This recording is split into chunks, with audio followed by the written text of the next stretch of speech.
Vamos continuar estudando o nosso assunto, mas antes disso eu gostaria de agradecer mais uma vez o convite do pastor Gilberto, do pastor Tiago, da liderança da igreja, para que eu pudesse estar participando desse tempo especial dessa igreja nesses dias, certo?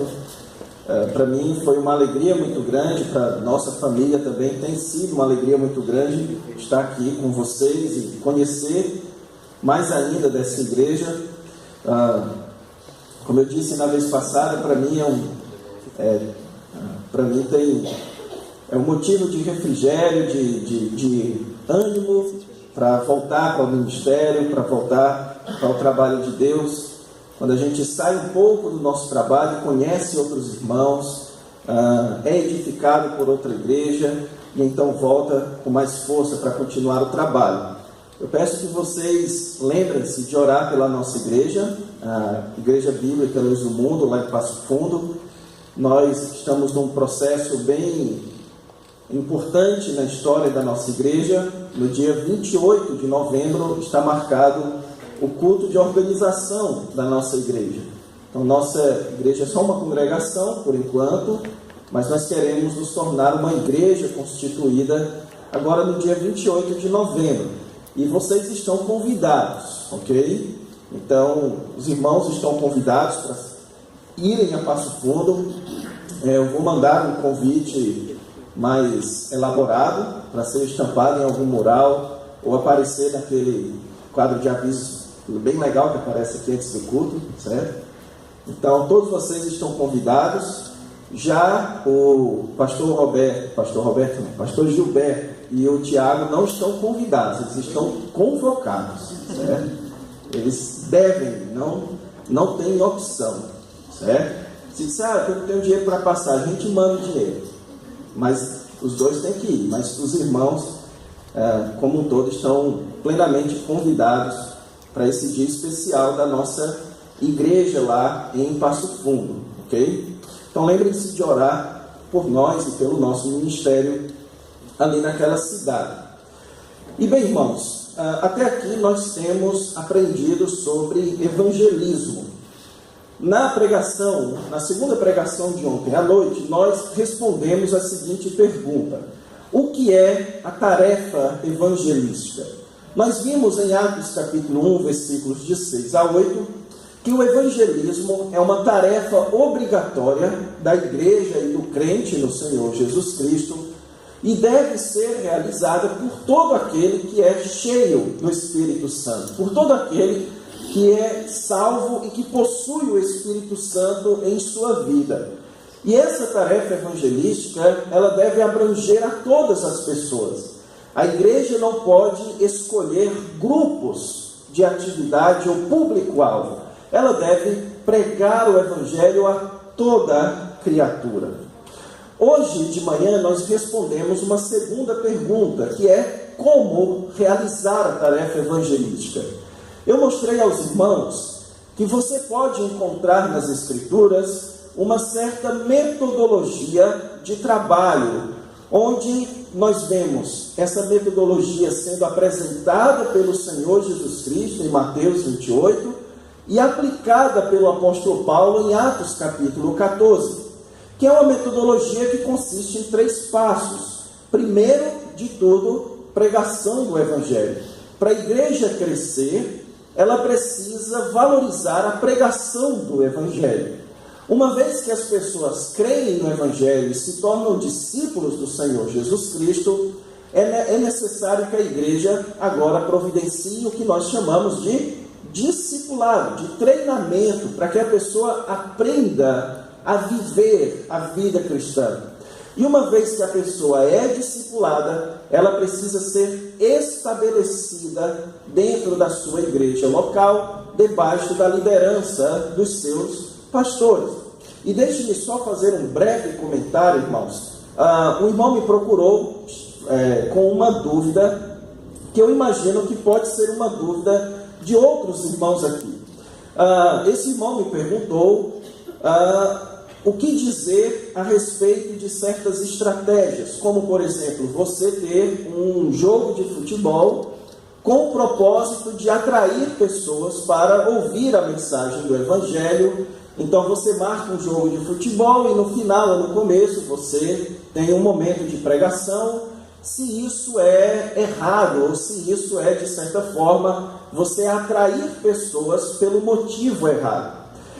E deixe-me dizer que não era isso bem o que eu estava querendo dizer, certo? Quando eu falo de você não atrair as pessoas para a igreja por motivos errados, eu me refiro mais ao que muitas igrejas fazem, o que eu comentei com vocês das chamadas igrejas sensíveis aos interessados, que é uma igreja que oferece uma espécie de autoajuda, que oferece socorro para as famílias, socorro para pessoas com endividamento financeiro, que oferecem vitória, que querem atrair pessoas por outros motivos senão o Senhor Jesus Cristo e a salvação no Senhor Jesus Cristo.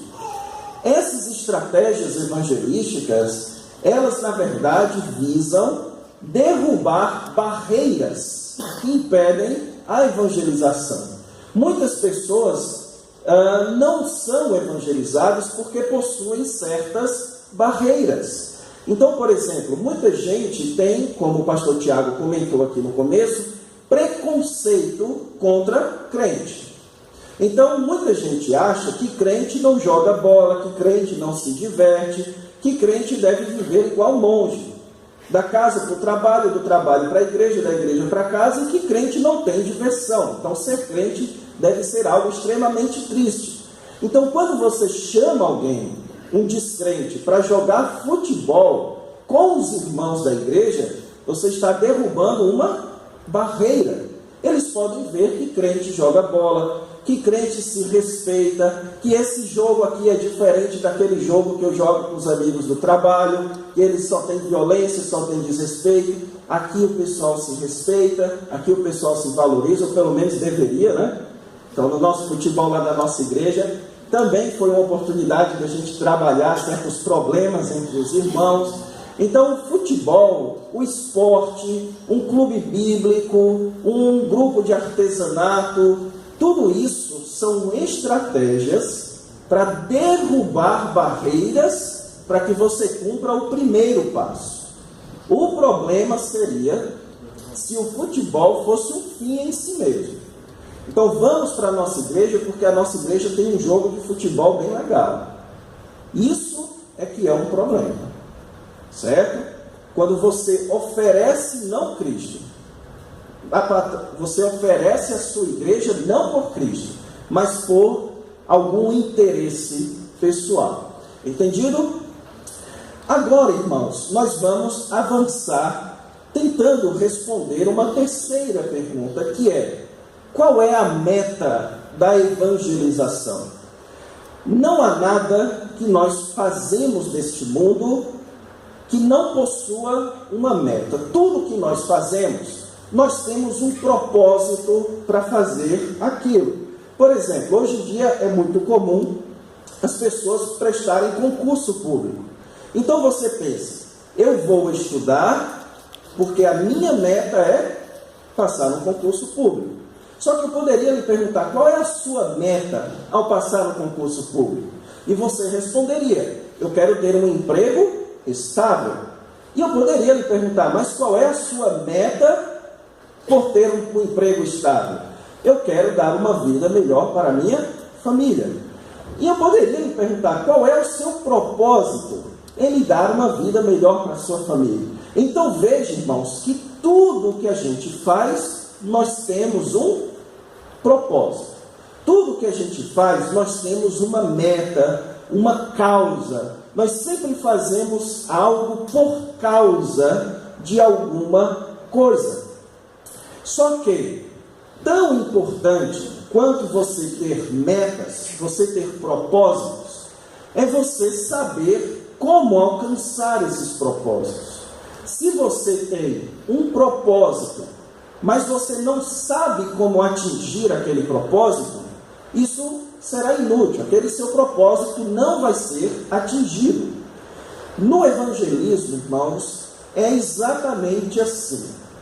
Muito da nossa tarefa evangelística depende do nosso propósito. Se você não entende bem qual é o propósito da evangelização, você não vai conseguir realizar a sua tarefa corretamente. Mas tão importante quanto saber qual é o propósito da evangelização é você saber como alcançar este propósito. E nessa noite nós vamos estudar exatamente sobre isso. Nós veremos aqui qual é o propósito da evangelização e o que você precisa para alcançar este propósito. E o texto que nós vamos utilizar está em Romanos capítulo 15.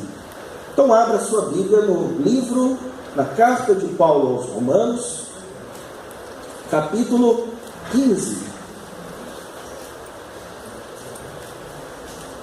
Carta de Paulo aos Romanos, capítulo 15, e nós veremos aqui do versículo 7 até o versículo 14, versículo 13, desculpa. Romanos, capítulo 15, versículo 7 a 13.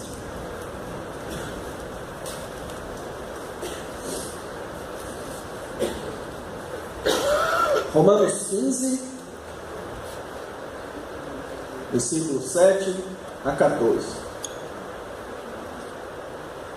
Se está com dificuldade, vai lá no índice, vê o númerozinho da página, rapidinho encontra.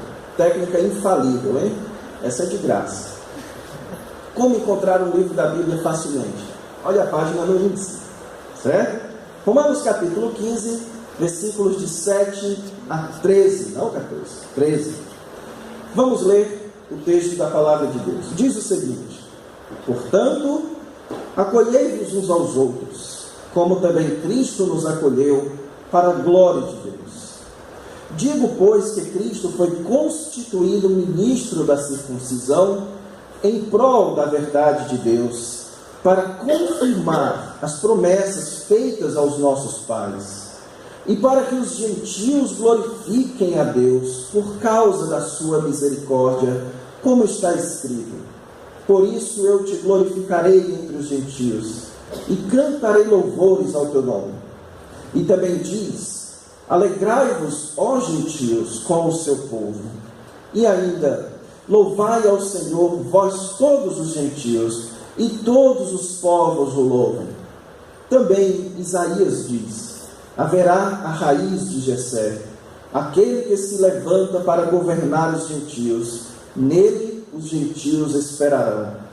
E o Deus da esperança vos encha de todo gozo e paz no vosso crer, para que sejais ricos de esperança no poder do Espírito Santo. Se você leu esse texto com atenção, você percebeu que esse texto não fala de evangelismo. Você deve ter lido esse texto e se perguntado: por que será que ele escolheu esse texto, se esse texto não fala sobre evangelismo e nem tampouco fala sobre uma tarefa de evangelizar da igreja? O texto aqui, irmãos, não está se referindo à nossa tarefa de evangelização. Então, por que nós vamos estudar esse texto? Porque esse texto não fala do ministério de evangelização da igreja, mas esse texto fala do ministério de evangelização do Senhor Jesus Cristo. Esse texto aqui, irmãos, ele nos apresenta o exemplo do Senhor Jesus Cristo. E o que o Senhor Jesus Cristo fez para ganhar os perdidos, para salvar os homens do seu pecado. Esse texto aqui trata do ministério de salvação do Senhor Jesus Cristo, do seu exemplo e sua dedicação para ganhar os perdidos a Deus. E nós sabemos lá em 1 Pedro, capítulo 1, versículo 21, que o apóstolo Pedro diz o seguinte: que o Senhor Jesus Cristo sofreu em nosso lugar, dando-nos exemplo para seguirmos os seus passos. Ou seja, o Senhor Jesus Cristo é o maior exemplo que nós temos.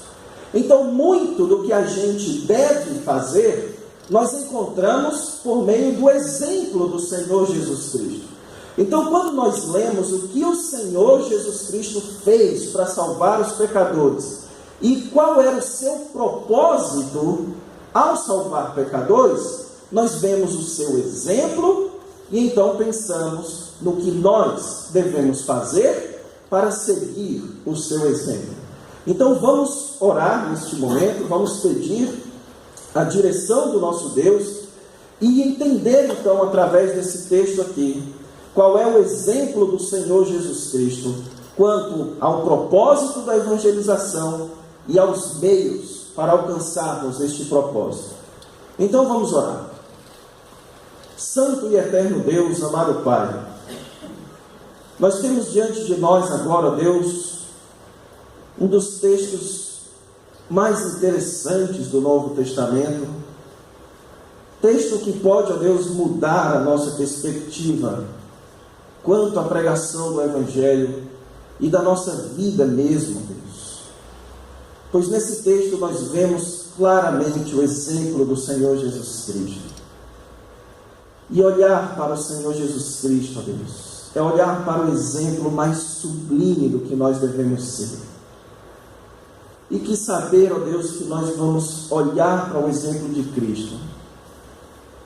Já coloque os nossos corações prostrados e os nossos ouvidos abertos, porque nós queremos aprender de Cristo, Senhor. Nós cantamos agora há pouco que queremos ser como Tu. E só existe um meio, ó Deus, de nós sermos santos como Tu és santo, que é imitando o Senhor Jesus Cristo. Então nós te pedimos isso, no nome dEle mesmo é que oramos. Amém. Irmãos, deixem-me dizer a vocês, antes de mais nada, que o propósito do evangelismo não é a salvação dos perdidos.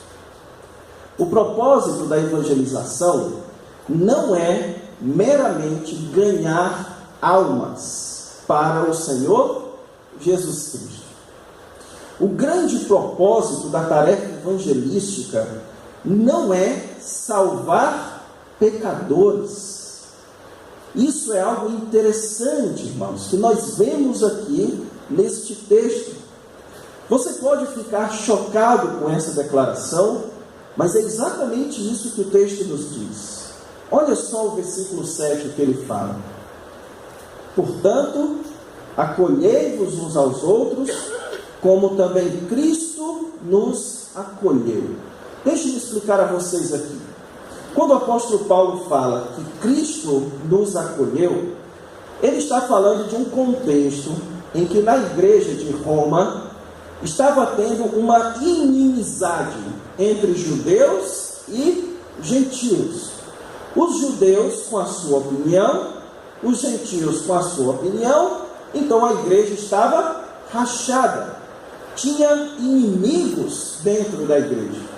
Então Paulo está dizendo, olha, vocês não podem ser inimigos uns dos outros, vocês precisam acolher uns aos outros. Por quê? Porque Cristo um dia nos acolheu.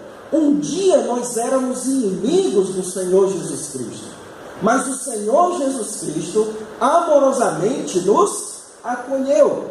Então, quando o apóstolo Paulo fala de Cristo nos acolhendo, em outras palavras, ele está falando de Cristo nos salvando, Cristo nos reconciliando, Cristo nos libertando do pecado e nos tornando amigos de Deus. Então Paulo está se referindo aqui ao ministério de salvação do Senhor Jesus Cristo. Só que ele também nos diz o propósito do ministério de salvação de Cristo. Olha o final do versículo 7. Cristo nos acolheu para a glória de Deus. Cristo nos acolheu a fim de que Deus fosse glorificado. O propósito da salvação do Senhor Jesus Cristo é que Deus seja glorificado.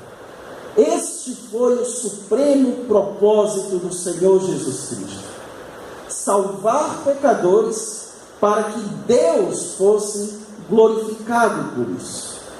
E não poderia ser diferente, irmãos, porque a palavra de Deus nos deixa muito claro que tudo o que existe deve existir para a glória de Deus. Por exemplo, por que Deus nos criou?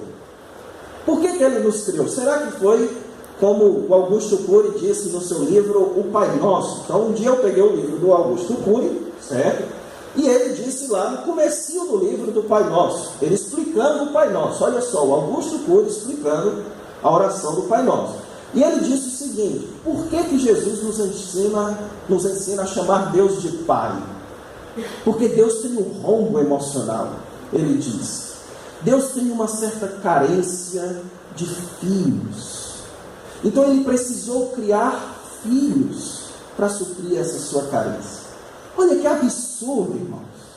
Lá em Isaías capítulo 43, versículos 6 e 7, o texto bíblico diz: chamem ao norte, chamem ao sul, trazei os meus filhos de longe, aqueles que eu criei para a minha glória. Deus criou os homens para que os homens o glorifiquem, para que os homens o louvem, para que os homens o adorem. Efésios capítulo 1, versículos 4 a 6, o apóstolo Paulo disse: e Ele nos escolheu antes da fundação do mundo para sermos para o louvor da sua glória. Deus nos escolheu, Deus elegeu homens para o glorificarem. A eleição é para a glória de Deus. O Senhor Jesus Cristo, quando veio ao mundo, irmãos, não veio para ser uma instituição filantrópica, para cuidar dos pobres, para curar os doentes. Não!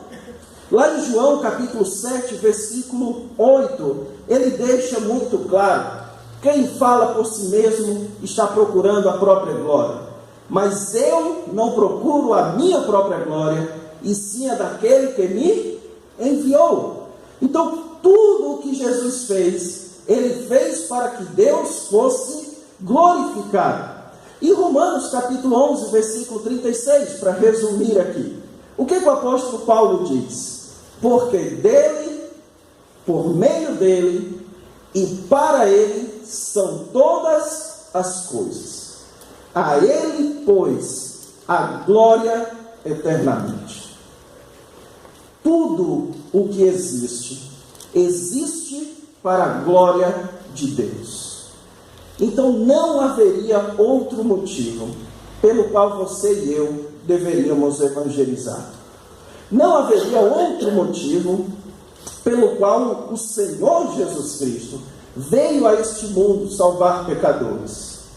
O grande motivo é glorificar a Deus. O texto aqui nos mostra isso de várias formas, irmãos.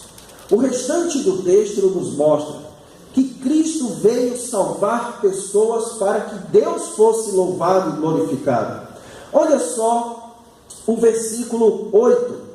Cristo foi constituído ministro da circuncisão em prol da verdade de Deus, para confirmar as promessas feitas aos nossos pais e para que os gentios glorifiquem a Deus.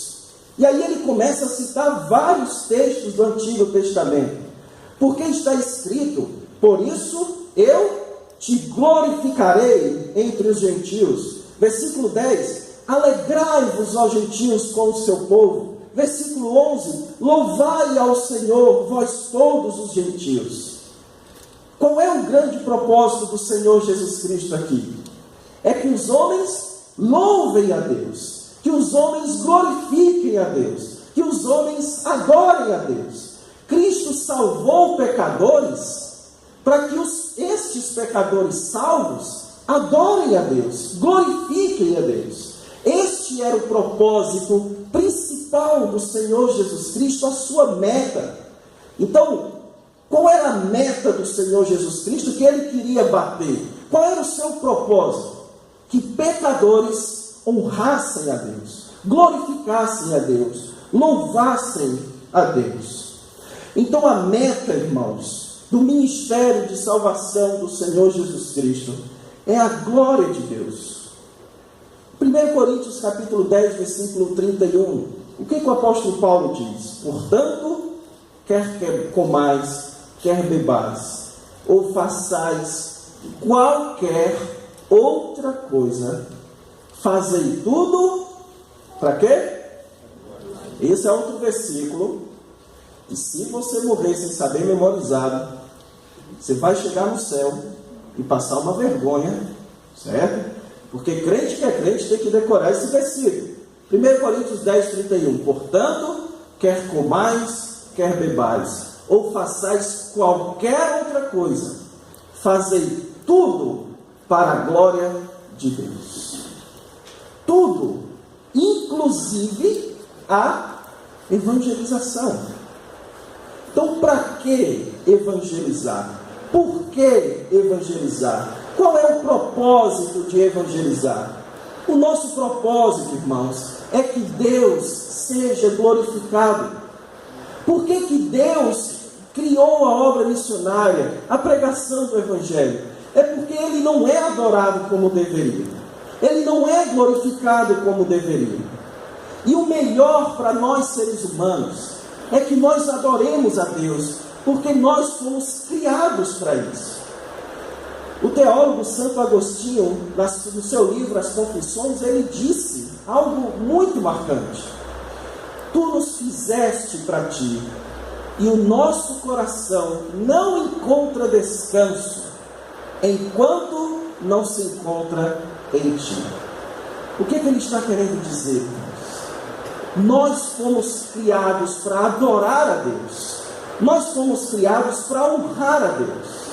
E enquanto nós não fizermos isso, o nosso coração está em desgraça.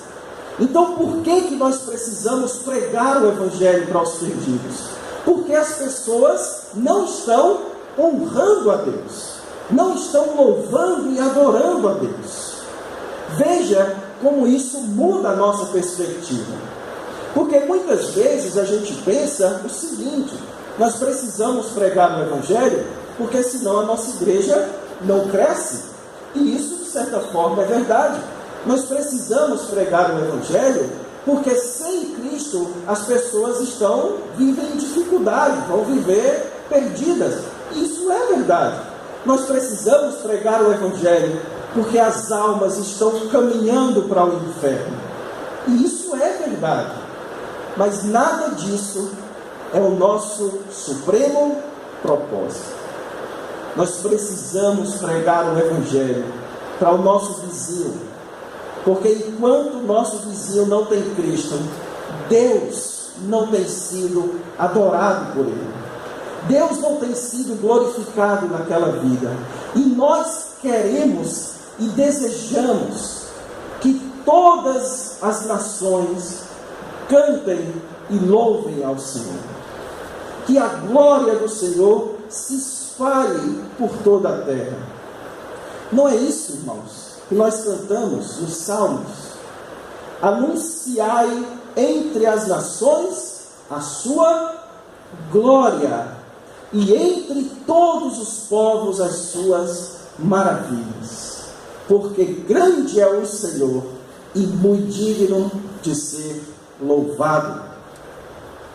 Por que nós precisamos evangelizar, irmãos? Porque Deus não tem sido adorado.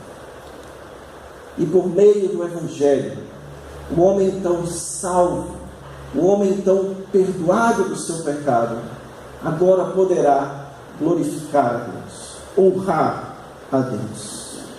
Então, o grande propósito da tarefa evangelística é reunir pessoas de todos os povos para louvar e exaltar ao nosso Deus. O grande propósito da tarefa evangelística é que Deus seja glorificado ainda mais. Que cada vez mais e mais pessoas se unam a nós em honras ao nosso Deus. Então, dessa forma, nós já sabemos qual é o grande propósito da tarefa da evangelização. Não é meramente salvar pecadores, mas principalmente que Deus seja glorificado. Porém, irmãos, tão importante quanto saber qual é o propósito da evangelização é você saber como alcançar esse propósito.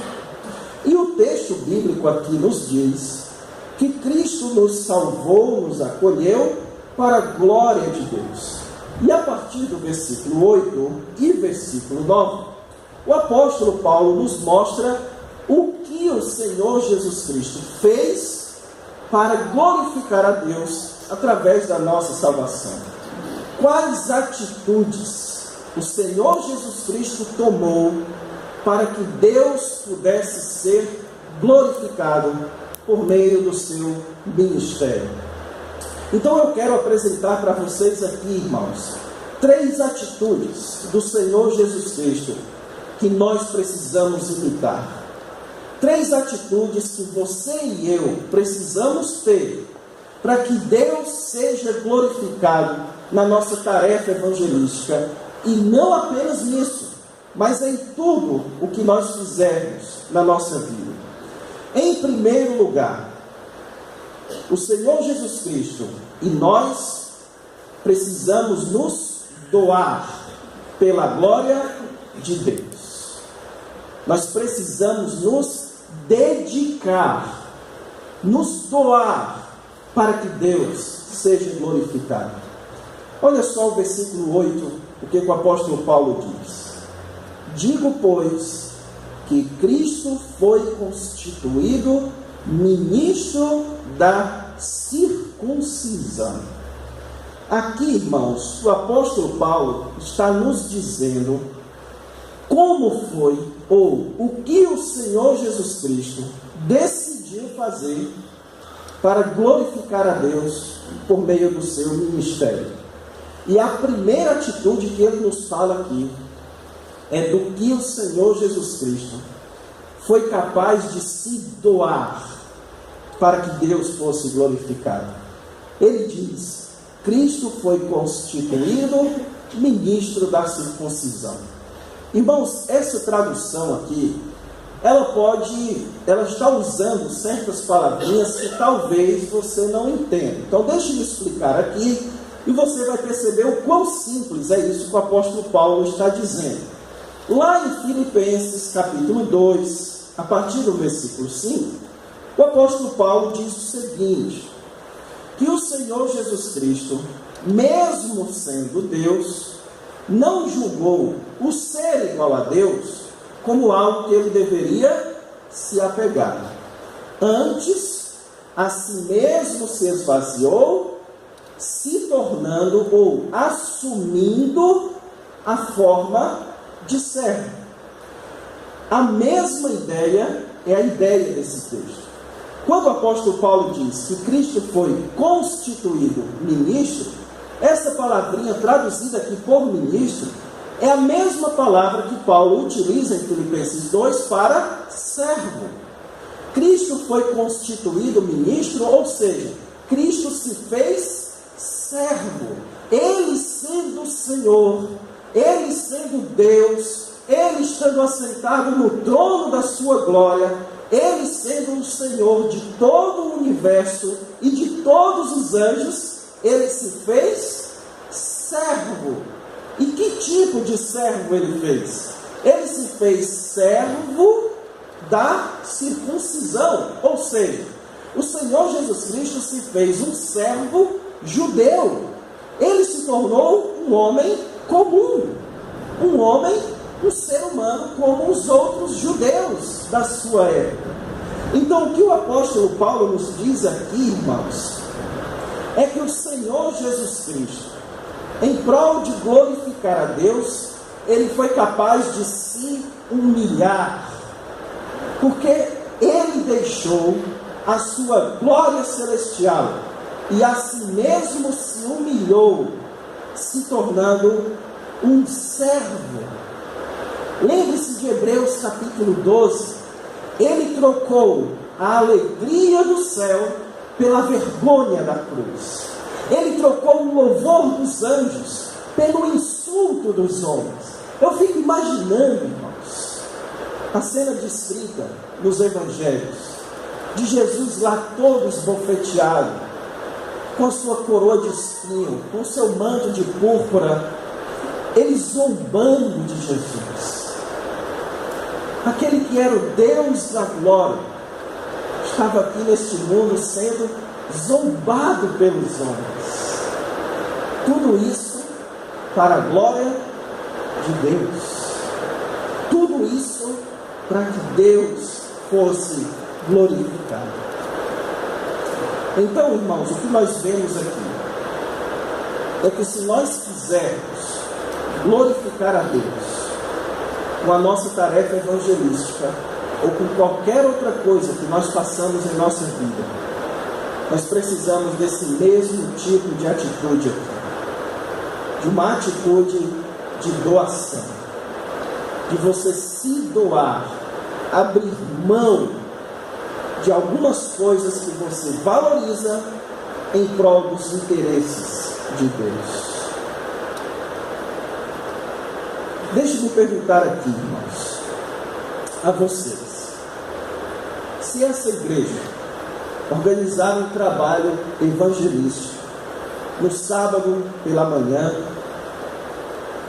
e você sabe que você trabalhou a semana inteira, você está cansado, mas a igreja vai fazer esse trabalho evangelístico no sábado pela manhã, você estaria disposto a abrir mão do seu soninho de descanso do sábado de manhã para se juntar à sua igreja e pregar o evangelho?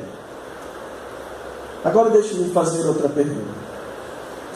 Se o seu patrão chegasse para você e dissesse o seguinte: você chega no trabalho todo dia às 8 horas da manhã, eu gostaria de sugerir a você que passe a chegar às 5 horas da manhã. Chegue no trabalho às 5 da manhã e eu vou triplicar o seu salário. Você chegaria ou não chegaria? Hein? Começaria a dormir 8, 9 horas da noite, que é para estar 5 horas da manhã em ponto no trabalho, porque o meu salário vai triplicar. Sabe por quê, irmãos? Porque nós aprendemos a ser pessoas que só querem ganhar, que só querem receber. E nós, inclusive, aprendemos a olhar a igreja e a obra de Deus nessa perspectiva, nos benefícios que isso me traz. Mas o que nós vemos aqui do Senhor Jesus Cristo é que para que você glorifique a Deus, você tem que mudar a sua forma de pensar. Você precisa parar a pensar no que você pode doar, no que você pode abrir mão em prol da obra de Deus. Então, irmãos, vamos nos lembrar aqui que para que nós glorifiquemos a Deus, para que nós sirvamos a Deus, isso sempre vai envolver um deixar alguma coisa. Lembra quando Jesus chegou para Pedro e disse: deixe essas redes? Na verdade, Pedro, vem até mim e eu te farei pescador de homens. O que o texto de Marcos nos diz? Que ele, deixando as suas redes, seguiu a Jesus. Quando Jesus chegou para Mateus, para Levi, ele disse: Levi, levanta-te e me segue. E aí o texto bíblico nos diz que ele se levantou, deixando a sua coletoria de impostos. Irmãos, nós precisamos aprender a deixar coisas em prol da glória de Deus. Precisamos aprender isso. Se nós nos apegarmos a essas coisas inúteis dessa vida, nós jamais viveremos e nos dedicaremos para a glória de Deus. Se nós quisermos realizar um evangelismo que glorifica a Deus, nós precisamos ter este espírito de autodoação. Tem uma história fictícia que conta, irmãos, que ilustra bem isso. Que em um determinado momento do culto, o pastor colocou a urna, o gasofilácio na frente e disse: irmãos, quem quiser doar para a obra evangelística, para a obra missionária, agora este é o momento. Então os irmãos se levantaram e começaram a depositar o seu dinheiro. Então foi um lá botou 100, foi outro lá botou 50, foi outro lá e colocou 500. E de repente um rapaz chegou com uma cadeira, colocou do lado do gasofilácio e se sentou. E aí o pastor perguntou para ele: irmão, o que você está fazendo? E ele disse: pastor, o senhor disse que gostaria, que queria que esse fosse o momento de nós doarmos algo para a obra missionária. E eu gostaria de doar a minha vida para a obra missionária. É isso, irmãos, que a tarefa evangelística precisa. De pessoas capazes de se doar, de abrir mão daquele momento de conforto, de abrir mão de ganhar talvez um pouco mais de dinheiro naquele horário, de abrir mão da sua própria vaidade, do seu próprio orgulho, da sua preguiça, de abrir mão do que for preciso para servir a Deus. Até mesmo, irmãos, abrir mão da sua vida. Eu conheço pessoas, eu não estou dizendo que todos nós deveríamos fazer isso, mas se Deus estiver tocando no seu coração para isso, faça isso. Eu conheço um rapaz, um homem já, ele é pai de família hoje, que ele tinha um consultório dentário. Ele, há mais ou menos 15 anos atrás, ganhava cerca de 8 mil reais na época, que na época era muito dinheiro. Ganhava muito bem. Sabe onde ele está hoje, irmãos? Lá no Gâmbia, na África. E ele tem 2 filhinhas pequenas, uma de 7 anos e outra, se eu não me engano, de 5 anos.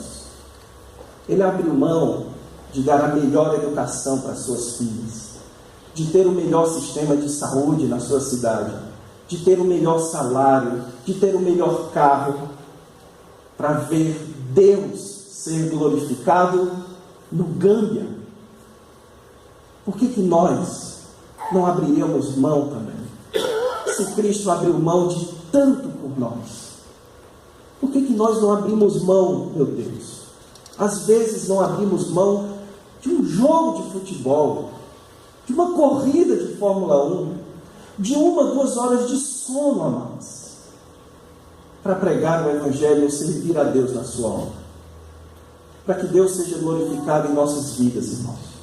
Nós precisamos aprender a fazer como Jesus, aprender a se doar para a glória de Deus. Mas em segundo lugar, para que Deus seja glorificado na nossa obra evangelística, nós precisamos também zelar pela glória de Deus, valorizar a glória de Deus. Note também aqui no versículo 8, como o Senhor Jesus Cristo valorizava, zelava a glória de Deus. Ele diz o seguinte: digo, pois, que Cristo foi constituído ministro da circuncisão em prol da verdade de Deus. No versículo 8, o apóstolo Paulo diz que um dos motivos que o Senhor Jesus Cristo decidiu se humilhar foi em prol da verdade de Deus. O que significa isso? Essa expressãozinha aqui, irmãos, em prol, ela tem a ideia de algo que você faz em benefício de alguma coisa. Então, quando eu faço algo em prol de você, eu estou fazendo algo em seu benefício. Então, o apóstolo Paulo está dizendo que o Senhor Jesus Cristo se humilhou em benefício da verdade de Deus. E que verdade de Deus é essa? Uma outra forma, mais precisa até, dessa expressão verdade de Deus ser traduzida, seria mais ou menos o seguinte, irmãos: que o Senhor Jesus Cristo se fez homem em benefício do fato de Deus ser verdadeiro. Por isso que ele cita aqui as suas promessas, para confirmar as promessas. Então, Paulo está nos dizendo que Cristo tornou-se homem porque ele queria mostrar ao mundo que de fato Deus é verdadeiro, que aquilo que Deus promete, ele cumpre, que se Deus disse que iria honrar o seu povo e que iria salvar o seu povo, ele vai fazer isso, porque Deus é fiel a nós. Cristo veio aqui, irmãos, exibir, sustentar a integridade de Deus, demonstrar como Deus é verdadeiro, como é verdadeiro o seu amor por nós, como é verdadeiro sua fidelidade, como é verdadeira as suas promessas, como é verdadeiro a sua integridade, a sua retidão, a sua santidade. Ao fazer isso, então, Cristo nos deu um grande exemplo de alguém que zelava pela glória de Deus. Ou seja, Cristo não queria que Deus fosse taxado de infiel, que Deus fosse taxado de alguém que esqueceu o seu povo. Não. Ele queria que Deus fosse honrado. Por isso ele tinha zelo pela glória de Deus. Sem zelo pela glória de Deus, certamente não haverá evangelismo. Sem zelo pela glória de Deus, irmãos, nem sequer nós faremos esse primeiro ponto que eu falei, que é de se dedicar a servir. Porque se você não valoriza a glória de Deus, é certo que você não fará nada para a glória de Deus. Porque nós, seres humanos, somos assim. Porque eu soube esses dias que tem muita gente em Novo Hamburgo que trabalha em Porto Alegre. Irmãos, quando eu venho de Passo Fundo, eu desço na rodoviária de Porto Alegre. E para mim, dói mais a ideia de pegar 4 horas de ônibus de Passo Fundo para Porto Alegre do que 1 hora de trem de Porto Alegre para cá. E eu fico pensando, tem muita gente que acorda bem cedo, pega o metrô lotado, deve estar lotado, passa 1 hora de viagem até chegar em Porto Alegre para trabalhar, e a pergunta é: por que você faz isso? Você faz isso porque tem algo que você valoriza. Você valoriza o seu salário. E por que você valoriza o seu salário? Porque o seu salário é o que vai ajudar você a sustentar a sua família. E por que você valoriza o sustento da sua família? É porque você valoriza a sua família. Então, por que você valoriza a sua família, você estará disposto a fazer o sacrifício que for para trazer o sustento para ela. É ou não é assim, irmãos? Nós nos dedicamos para aquilo que nós valorizamos. Então, nesse dia que eu estava vindo de trem para cá, entrou um grupo de torcedores do Internacional, certo? Eu não estou falando aqui que torcedor do Grêmio é melhor ou pior do que o do Internacional. Mas o que leva um grupo de rapazes passarem 1 hora dentro do trem, batendo nas portas do trem, cantando bem forte, a ponto de muitos deles já estavam roucos, torcendo pelo Internacional? É porque eles valorizam o clube. Nós somos assim, irmãos. Nós nos dedicamos por aquilo que nós valorizamos. Então, se nós não valorizamos a glória de Deus, nós não vamos nos dedicar para a glória de Deus.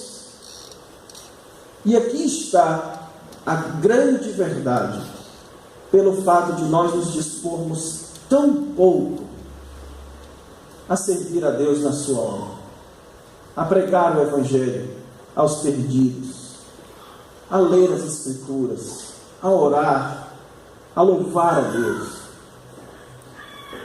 É porque, infelizmente, nós ainda valorizamos muito pouco a glória de Deus. Nós ainda não vemos adorar a Deus, louvar a Deus, como sendo o maior privilégio que um ser humano poderia ter. E isso muito, irmãos, se deve à nossa cultura e à cultura que nós acabamos recebendo dos nossos pais. Nós vivemos em dias em que o importante é buscar o sucesso, é buscar o sucesso profissional, é buscar ganhar dinheiro, é buscar qualidade de vida. E os pais ensinam isso para os seus filhos. Pagam caro para os seus filhos irem para as melhores escolas, pagam os melhores cursos, os melhores professores, para que o seu filho, quando crescer, tenha qualidade de vida. E não tem problema, irmãos, eu não estou dizendo que isso é errado, mas como seria bom se a nossa dedicação fosse tamanha ou até maior, para que os nossos filhos e nós mesmos glorificarmos a Deus. Para que os nossos filhos tenham o desejo de, quando eles crescerem, serem servos e servos dedicados ao Senhor Jesus Cristo, à glória de Deus, para que Deus seja cada vez mais adorado neste mundo. Como seria bom, irmãos, se nós fôssemos pessoas que valorizássemos menos a nossa própria glória e valorizássemos mais a glória do nosso Deus. Então nós temos visto aqui que o grande propósito da tarefa evangelística é reunir povos de todas as nações para glorificar a Deus. Mas você só vai fazer isso se você tiver, nós já vimos, duas atitudes. Em primeiro lugar, doação pela glória de Deus. Se você for capaz de se doar para que Deus seja glorificado. E em segundo lugar, zelo pela glória de Deus. Se você valorizar a glória de Deus, é que você vai se dedicar a isso. E em terceiro e último lugar, nós precisamos, sim, irmãos, amar as almas perdidas. Agora sim, para que Deus seja glorificado, nós precisamos aprender a amar as almas perdidas. Olha só aqui o texto de Romanos capítulo 15, a partir aqui do versículo 9. E para que, veja bem, Jesus se constituiu ministro da circuncisão para valorizar a verdade de Deus, em versículo 9, e para que os gentios glorifiquem a Deus, por quê? Por causa da sua misericórdia. O texto nos mostra que os gentios, e quem são os gentios? Eram aqueles que não eram judeus. Então Paulo está falando aqui que Deus, para que os gentios também glorifiquem a Deus. Agora eles vão glorificar a Deus por quê? Por causa da misericórdia de Deus. O resultado deles terem conhecido a misericórdia de Deus é eles glorificaram a Deus. Cristo, irmãos, veio a este mundo revelar a misericórdia de Deus. O Senhor Jesus Cristo, quando Ele esteve neste mundo, Ele nos deu a maior evidência de que Deus de fato nos ama, irmãos. Veja bem, quando o Senhor Jesus Cristo veio, quando o texto diz, João 3,16, pronto, esse aqui vocês sabem, né? Vão chegar no céu sabendo João 3,16, né? Porque Deus amou o mundo quando João fala do mundo, ele não está falando de coisas boas. O mundo no Evangelho de João é a humanidade em rebeldia contra Deus. Então imagine o mundo como sendo as pessoas de costas para Deus e dizendo: não te queremos em nossas vidas. Porque é assim que o mundo é. É assim que a Bíblia diz que é o mundo. E aí diz: porque Deus amou o mundo. Deus amou pessoas perdidas, que deu o seu Filho, irmãos. Filho. Deus deu o seu próprio Filho por pessoas que não mereciam nada dele. E aí, irmãos, quando você lê o Antigo Testamento, você se lembra, e o próprio Senhor Jesus falou isso, Deus já havia mandado uma série de profetas. E o que é que os judeus faziam com todos eles? Matavam os profetas. E agora ele enviou o seu próprio Filho. O seu próprio Filho em nosso favor, irmãos. Então, quando o Senhor Jesus Cristo estava pendurado daquele madeiro, o apóstolo João nos disse que ali Deus estava sendo glorificado. No escândalo da cruz, Deus estava sendo glorificado. Por quê? Porque quando Jesus estava pendurado no madeiro, as pessoas poderiam ver a misericórdia de Deus. Olha o que Deus foi capaz de fazer por amor do seu povo. Olha o que Deus foi capaz de fazer por misericórdia a nós. Olha só, Ele mandou o seu próprio Filho para morrer em morte de cruz por pessoas que não mereciam absolutamente nada, só mereciam a condenação eterna do inferno. E Ele mandou o seu Filho.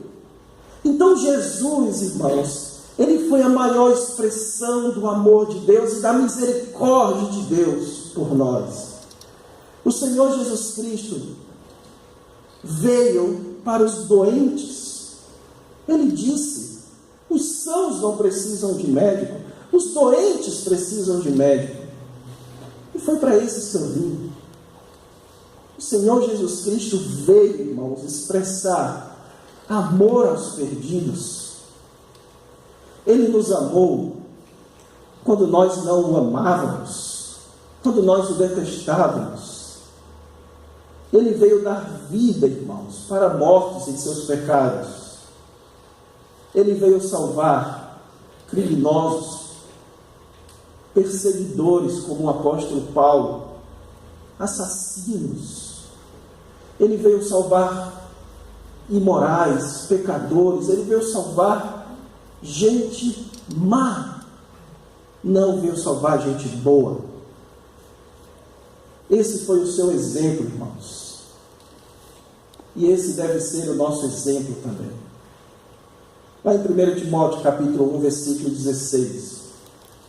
Um dos meus textos prediletos das Escrituras. O apóstolo Paulo diz o seguinte: mas por essa mesma razão me foi concedida misericórdia. Por que Deus foi misericordioso comigo? Para que em mim, o principal, evidenciasse Jesus Cristo a sua completa longanimidade e servisse eu de modelo a todos quantos hão de crer nele para a vida eterna. O que o apóstolo Paulo está dizendo, irmãos, é que assim como Deus foi misericordioso para conosco, assim nós também precisamos ser para com os demais. O que nós aprendemos com isso é que uma vez que nós recebemos o amor de Deus, nós precisamos passar esse amor adiante. Deixe-me ilustrar isso a vocês. Imagine, nós seres humanos somos assim, irmãos. Quando nós vemos algo que muito nos admira, nós temos a tendência de chamar outras pessoas a admirar também. Por exemplo, você está lá na sua casa e de repente você vê aquela linda lua cheia. E aí você se admira com aquela beleza da criação de Deus. Se você estiver muito admirado, aí você vai chamar a sua esposa, o seu marido. Bem, não sei se vocês chamam isso, aqui no sul é amor, né? Amor, vem aqui ver. Olha, vem cá, amor. Vem aqui ver. Que lua bela. E aí você chama o seu amor para ver aquela lua maravilhosa. Porque nós somos assim. Aquilo que muito nos chama a atenção, nós queremos passar isso adiante. Nós fazemos isso com grandes notícias também. Você vê uma grande notícia que lhe chamou a atenção, você passa adiante. Você vê que o seu time foi campeão brasileiro, aquilo, você passa adiante. Aquilo que muito nos chama a atenção, nós passamos adiante. Então, irmãos, a obra do evangelismo nada mais é do que você passar adiante aquilo que você está admirado com Deus. Lembra do que eu falei ontem? Que o evangelismo nada mais é do que um mendigo correndo para dizer a outros mendigos onde eles podem encontrar comida. Então o evangelismo, irmãos, é resultado de uma fascinação por Deus. Por isso que a Bíblia chama o evangelismo de testemunhar. Sereis minhas testemunhas. Porque você, quando evangeliza, você está falando daquilo que você já experimentou em sua vida. Você já experimentou o amor de Deus, a misericórdia do Pai. Você sabe o quão bom é ser perdoado por Deus. O quão bom é ter a paz de Cristo no coração, irmãos. E me veio à mente agora este evento que aconteceu esses dias na nossa igreja. Uma irmã da nossa igreja perdeu o pai dela. Repentinamente, ele foi tomar banho e morreu num infarto. E eu me lembro, irmãos, eu estava lá na porta do hospital quando ela saiu. E ela saiu de lá dizendo: Deus é bom, né, pastor? Deus é bom. Olha só, irmãos. Você ter o privilégio de saber que até mesmo nos sofrimentos da vida, você tem um Deus que lhe ama e que é bom com você. E uma vez que você sabe disso, irmãos, o quão seu Deus é grande, o quão Ele é digno de louvor, o quão Ele é digno de toda a honra, o quão é bom ter Ele em sua vida, você vai querer isso para outros. Você vai querer que outros tenham isso em suas vidas. Então, se a gente não ama a Deus, não valoriza, se a gente não se admira em Deus, a gente não vai querer isso para as almas perdidas. E se a gente não ama as almas perdidas, você também não vai querer, porque nós temos isso também. Nós não queremos o bem daqueles que nós não amamos. Nós somos assim. Então, se você não ama as almas perdidas, você não vai querer que eles desfrutem o bem que é a glória de Deus. Então, o supremo propósito do evangelismo é reunir povos de todas as nações para louvor da glória de Deus.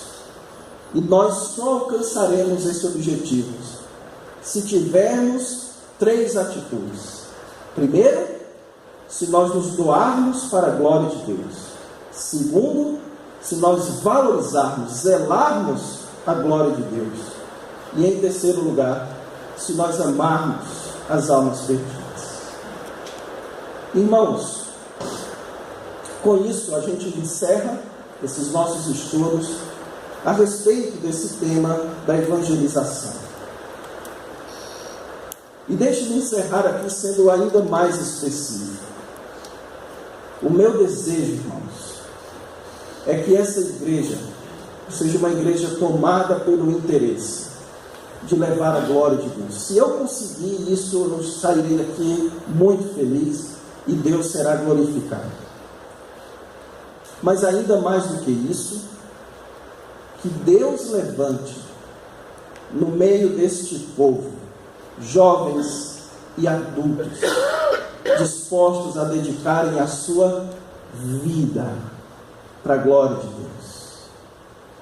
Deus, dispostos a viverem integralmente para servir e levar a glória de Deus adiante. Que Deus levante aqui, irmãos, futuros missionários, futuros pastores, futuros servos de Deus, que irão levar a glória de Deus para lugares distantes daqui, ou mesmo para lugares próximos, para todos os lugares.